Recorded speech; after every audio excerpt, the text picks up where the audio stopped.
Thank you for joining me and welcome to this tutorial on half-wave rectifiers and power rectification. My name is Peter Musyoka, a trainer at Madenge Technical Training Institute. The learning objectives are 1. To understand the function of half-wave rectifier, as well as identify circuit components and their roles, as well as explain the output characteristics of half-wave rectifiers. So, half-wave rectifier is a circuit that allows only one half of the AC cycle to pass through, converting AC to pulsating DC. The key components is just a diode, and generally they are used in basic DC power supplies. Displayed here is the circuit diagram. We have the AC input. This is the signal to be rectified. Then we have the key component, our diode, and of course we have the load. We obtain our output across the load. How it works? We have our input signal here, an AC signal with a positive cycle and a negative cycle, a sinusoidal waveform. Now during the positive half cycle, whereby the direction of current is clockwise, that means the upper side of the source acquires a positive potential, while the lower side obtains a negative potential. The positive potential connected to the anode of the diode, that means it forward biases the diode, therefore creating a short circuit and allowing forward current to flow through the load, resulting to an output. During the negative half cycle, the lower side obtains positive potential, the upper side obtaining a negative potential.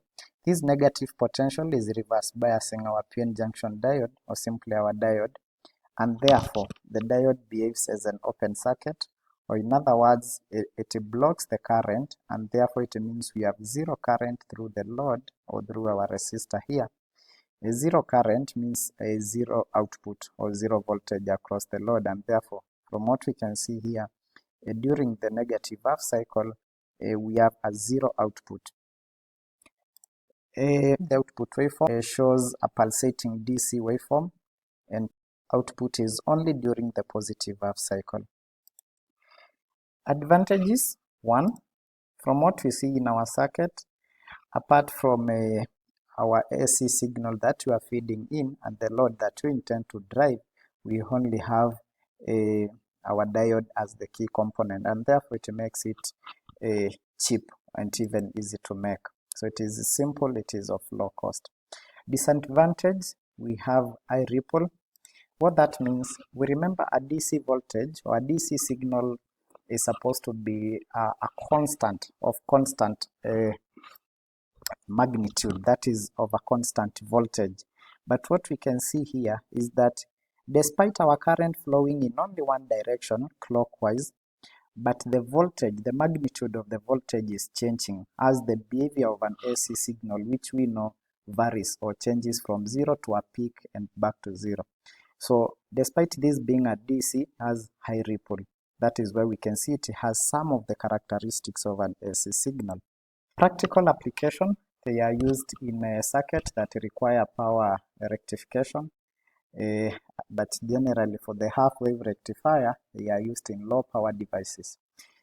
Some of these devices that require power rectification, for instance, if you look at your mobile phone, you'll find that you require a DC energy to charge it or to energize it.